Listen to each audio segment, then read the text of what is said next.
আমরা অনেক কথা বলে ফেলি কিন্তু তার মানেটা আমরা জানি না।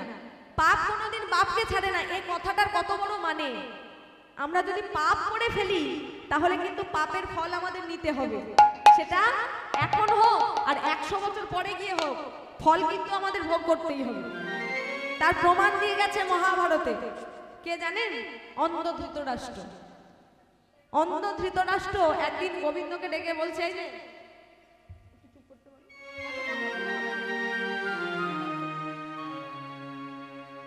অন্ধ ধৃতরাষ্ট্র একদিন গোবিন্দকে ডেকে বলছে, কৃষ্ণ, আমি তো কোনোদিন ভুল কাজ করিনি, আমি কোনোদিন কাউকে দুঃখ দিইনি, কোনোদিন কাউকে কষ্ট দিইনি, কাউকে কাঁদাইনি। আমার মনে একটা প্রশ্ন জেগেছে, তার উত্তর দিবি? কৃষ্ণ বলছে, বলো, কি বলবে? অন্ধ ধৃতরাষ্ট্র কৃষ্ণকে বলছে, ওরে কৃষ্ণ, আমি কোনোদিন কাউকে কাঁদাইনি, কোনোদিন কাউকে দুঃখ দিইনি, কষ্ট দিইনি। কোন পাপের ফলে? আমি তো কোনো পাপ করিনি, তাহলে কোন পাপের ফলে আমাকে সারাটা জীবন অন্ধ হয়ে কাটাতে হচ্ছে?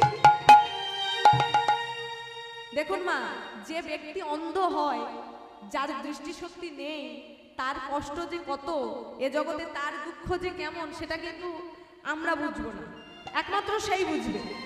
তাই অন্ধ ধৃতরাষ্ট্র ভগবানকে বলছে, ওরে কৃষ্ণ, আমি কোনোদিন কোনো পাপ কর্ম করিনি, তাহলে আমাকে কেন অন্ধ হয়ে কাটাতে হচ্ছে? তখন গোবিন্দ আমার বলছে ধৃতরাষ্ট্রকে, পিসে মশাই, হয়তো তুমি এ জন্মে কোনো পাপ কর্ম করনি, হয়তো আগের জন্মে কিছু করেছিলে। পাপ যদি আমরা করি, সেটা এ জন্মে হোক বা 100 জন্ম পরে গিয়ে হোক, ফল কিন্তু আমাদের নিতেই হবে। এ জন্মে তুমি কোনো পাপ করনি, এটা ঠিক কথা, কিন্তু আগের জন্মে হয়তো কিছু ভুল কাজ করেছিলেন, তার ফলে অন্ধ হয়ে কাটাতে হচ্ছে। তখন ধৃতরাষ্ট্র বলছে, বল না কৃষ্ণ, কোন পাপের ফল? বল না কৃষ্ণ, কোন পাপের ফলে আমাকে এত কষ্ট বহন করতে হচ্ছে? কোন পাপের ফলে আমাকে সারাটা জীবন অন্ধ হয়ে কাটাতে হচ্ছে? একবার বলে দে কৃষ্ণ। কৃষ্ণ বলছে ধৃতরাষ্ট্রকে,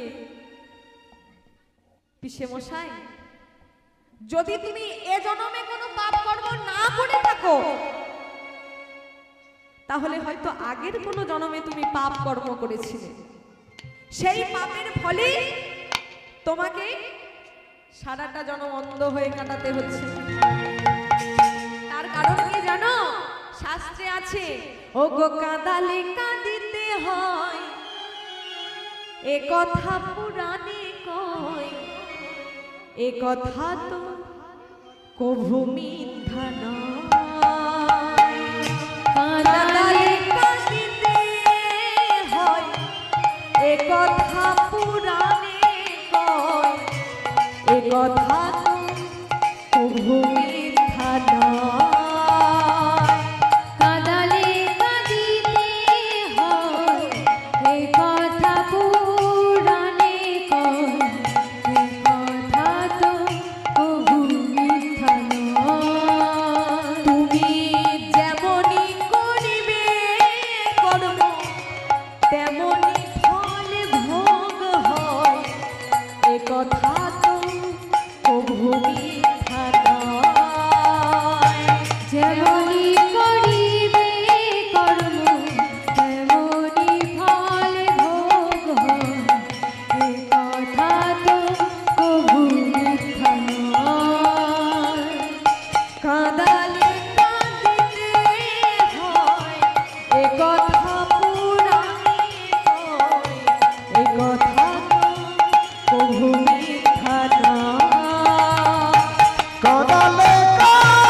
নয়। কাঁদালে কাঁদিতে হয়, এ কথা পুরাণে কয়, এ কথা কভু মিথ্যা নয়। যদি তুমি কাউকে কাঁদাও, যদি তোমার কারণে কারোর দুঃখটা নয়নবাণী বরিশন হয়, তোমার কারণে কেউ যদি কাঁদে, আস্তে তোমাকেও কিন্তু কাঁদতে হবে। তাই ধৃতরাষ্ট্র কৃষ্ণকে বলছে, বল না কৃষ্ণ, কি কারণে আমার নয়ন আমার দৃষ্টিশক্তি হারিয়ে গেল? একটা জনম আমাকে অন্ধ হয়ে কাটাতে হচ্ছে। একটিবার আমাকে বলে দে কৃষ্ণ, একটিবার তুই আমাকে বলে দে। সঙ্গে সঙ্গে কৃষ্ণ বলছে ধৃতরাষ্ট্রকে, পিসেমশাই আজ থেকে 100 জন্ম পূর্বে তুমি ছিলে ব্যাদ। ব্যাদ মানে যারা পশু পাখি শিকার করে, তুমি ছিলে ব্যাদ। সেই সময় তুমি যে রাজ্যে বাস করতে, সেই রাজ্যের রাজা সারা রাজ্যে ঢাড়া পিটিয়ে বলে দিয়েছে, শোনো শোনো নগরবাসী, আমার রাজ্যে বাস করে যদি কোনো ব্যক্তি আমাকে সুখ পাখির নয়ন এনে দিতে পারে, আমি তাকে অর্ধেক রাজত্ব দান করে দেব। যেই না কথাটা ধৃতরাষ্ট্র শুনেছে, ধৃতরাষ্ট্র মনে মনে চিন্তা করলো, দুটো পয়সার জন্য আমরা কত কষ্ট করি, তাই না মা? দুটো পয়সা ইনকামের জন্য আমরা কত নাকি কাজ করি। একটা রাতের জন্য আমি একটা পাপ কর্ম করে যদি অর্ধেক রাজত্বের রাজা হয়ে যাই, এতে তো কোনো ভুল নেই, তাই না? একটা পাপ কর্ম করে যদি আমি অর্ধেক রাজত্ব পেয়ে যাই, এতে কোনো অপরাধ নেই। তাই ধৃতরাষ্ট্রর মনে লোভ বাসা বাঁধলো, আর এই লোভ থেকে হয়ে যায় পাপ, আর পাপ থেকে হয়ে যায় মৃত্যু। ধৃতরাষ্ট্র কি করলো? বনের মধ্যে বেরিয়ে পড়েছে সুখ পাখির নয়ন খোঁজার জন্য। চারিদিকে বেরিয়ে পড়েছে সুখ পাখির নয়ন খোঁজার জন্য। এমন সময় হঠাৎ খুঁজতে খুঁজতে খুঁজতে খুঁজতে দেখতে পেল দূরে একটা ডালের মধ্যে এক সুখ পাখি বসে কৃষ্ণ নাম গাইছে। কৃষ্ণ নাম গাইছে কেমন ভাবে দেখুন, একটা পাখিও কিন্তু ভক্ত হতে পারে না। মন সকলের আছে, ভক্তি সকলের আছে, ভগবানকে আমরা সবাই ভালোবাসি, তাহলে একটা পাখিও ভক্ত হতে পারে।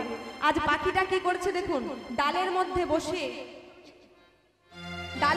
বসে আজ গোবিন্দকে স্মরণ করছে, ভগবানের নাম করছে। আর এদিকে দূর থেকে ধৃতরাষ্ট্র দেখছে কেমন ভাবে তার নয়নটাকে সংগ্রহ করবে। আর এদিকে ভক্ত পাখি ডালে বসে গান করছে ভগবানের নাম, কৃষ্ণ নামে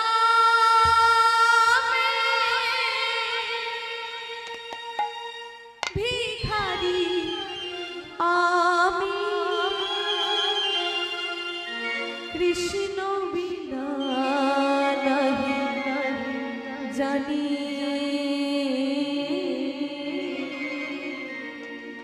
কৃষ্ণ বিনা নাহি জানি,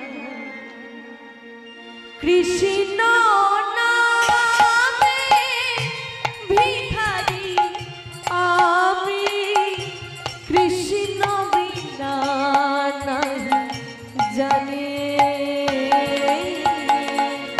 কৃষ্ণ বিনা নাহি জানি, কৃষ্ণ নামে তাই গৌর হরিয়ালি, কৃষ্ণ নামে ভিখারি আমি, কৃষ্ণ বিনা নাহি জানি, কৃষ্ণ বিনা নাহি জানি, কৃষ্ণ নামে ভিখারি আমি, কৃষ্ণ বিনা নাহি জানি, কৃষ্ণ বিনা নাহি জানি, কৃষ্ণ নামে ভিখারি আমি, কৃষ্ণ নামে ভিখারি আমি, কৃষ্ণ বিনা নাহি জানি, কৃষ্ণ বিনা নাহি জানি,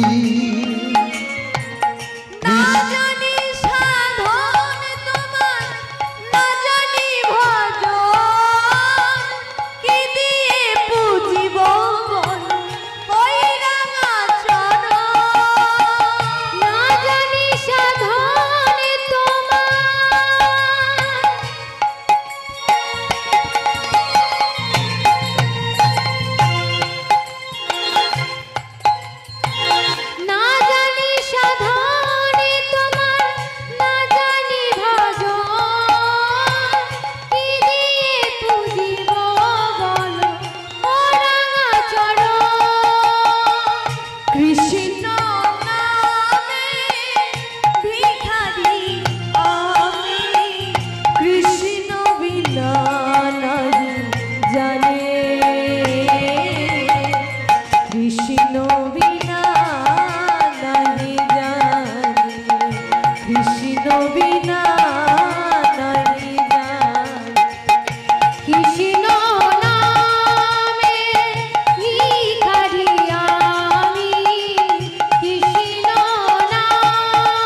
কৃষ্ণ বিনা নাহি জানি।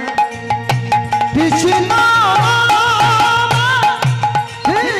ভিখারি আমি, কৃষ্ণ ভিখারি আমি, কৃষ্ণ বিনা নাহি জানি, কৃষ্ণ বিনা নাহি জানি, কৃষ্ণ বিনা নাহি জানি, কৃষ্ণ বিনা নাহি জানি। সুখ পাখিটা গাছের ডালে বসে কৃষ্ণ নাম করছে, এদিকে ধৃতরাষ্ট্র যেই না সুখ পাখিটাকে দর্শন করেছে, আজ লোভে বশবর্তী হয়ে তার নয়নটাকে নেবে বলে আজ দূর থেকে বাণ মেরেছে ধৃতরাষ্ট্র। যেই না বাণ মেরেছে, বাণটা গিয়ে লেগেছে পাখিটির গর্ভে। যেই না গর্ভে লেগেছে, পাখিটি চিৎকার করে বলে উঠেছে, নারায়ণ! কে এত বড় স্পর্ধা, কার এত বড় সাহস যে আমি কৃষ্ণ নাম করা সত্ত্বেও আমাকে এমন ভাবে বাণ মারলে? কে তুমি পাষাণ, কে তুমি নিষ্ঠুর যে আমি কৃষ্ণ নাম করা সত্ত্বেও আমাকে এমন করে বাণ মারলে? যেই না ধৃতরাষ্ট্রটাকে পাখিটি দেখতে পেয়েছে, আজ সুখ পাখিটি বলছে ধৃতরাষ্ট্রকে, ধৃতরাষ্ট্র আজ তুমি আমাকে বাণ মারলে আমার গর্ভে। আমার গর্ভে একটা নয়, পাঁচটা নয়, 100টা ডিম্ব আছে। মানে পাখিটি গর্ভবতী, আমার গর্ভে 100টা ডিম্ব আছে, অর্থাৎ আমি 100 সন্তানের মা। আমি 100 সন্তানকে আমার গর্ভে ধরেছি, আজ তুমি আমাকে বাণ মারলে। এই গর্ভে সন্তান নিয়ে আমাকে মারা যেতে হচ্ছে। মরার আগে বলে গেলাম, আমি যদি সত্যি কৃষ্ণ ভক্ত হয়ে থাকি, যদি আমার মতনে কৃষ্ণ নাম গেয়ে থাকি, আমি যেমন 100 সন্তানের মাতা হয়েও মা ডাক আমি শুনতে পেলাম না, তুমিও হবে 100 সন্তানের পিতা। 100 সন্তানের পিতা হয়েও শেষ জীবনে তোমাকে বাবা বলে ডাকার মতো কেউ থাকবে না। আরো শোনো, যে নয়নের জন্য তুমি আমাকে বধ করলে, এই নয়ন নেওয়ার জন্য অর্ধেক রাজত্বের লোভে তুমি আমার নয়নটা ছিনিয়ে নিলে। তোমাকে একটা জনম এই নয়ন হারা হয়ে অন্ধ হয়ে কাটাতে হবে। দেখুন মা, পাখিটি ভক্ত, তার অভিশাপ লেগে গেল ধৃতরাষ্ট্রে, তাই ধৃতরাষ্ট্র হয়ে গেল জন্ম অন্ধ। 100 পুত্রের পিতা হয়েও শেষ জীবনে তাকে বাবা বলে ডাকার মতো কেউ রইল না। পাপ যদি আমরা করি, পাপের ফল আমাদের নিতেই হবে। তাহলে আমাদের কর্মটাকে ভালো করতে হবে, ফলের আশা করার দরকার নেই। ভগবান কর্ম যদি আমরা ভালো করি, ভগবান ফল আমাদের অবশ্যই ভালো দেবে, কিন্তু কর্মটাকে ভালো করতে হবে। একটা কাজ করে ফেলার পর যদি ভাবি কাজটা ভুল হয়েছে, তাহলে কিন্তু সেটা সংশোধন হবে না। কাজটা করার আগে ভাবতে হবে কাজটা করলে ঠিক হবে না ভুল হবে। কাজটা করার আগে ভাবতে হবে ঠিক করছি না ভুল করছি। সব সময় ভগবানকে সঙ্গে রাখতে হবে। সব সময় ভাবতে হবে একজন পাকা বিচারক বসে আছে, তোমার বিচার ভুল হতে পারে, আমার ভুল হতে পারে, তোমার হিসেব ভুল হতে পারে, আমার হতে পারে, তার কিন্তু হবে না। একেবারে পাকা বিচারক। তাহলে কর্ম করো ভালো, ফলের আশা করতে হবে না, ভগবান ফল ভালো দিয়ে রেখেছে। আমাদের ভালো কর্ম করে ফলটাকে নিয়ে নিতে হবে।